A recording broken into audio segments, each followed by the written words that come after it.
Tiwala Malacanang sa pagiging mulat ng publiko kaugnay ng investigasyon sa pork barrel scam.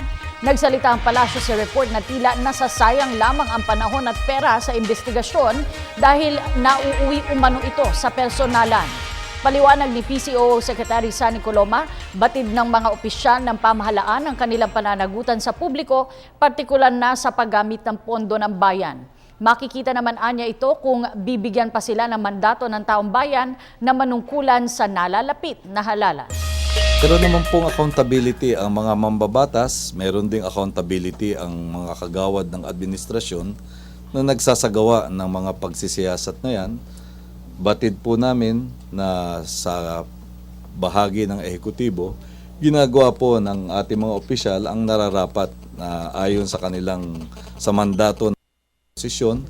Sa palagay ko, yung mga halal na mambabatas, sa pakiwari nila, ginagawa rin nila yung kanilang mga tungkulin.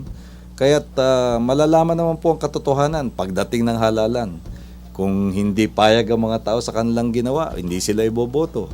Kung payag, iboboto sila muli. Yan po ang kagandahan ng ating demokrasya.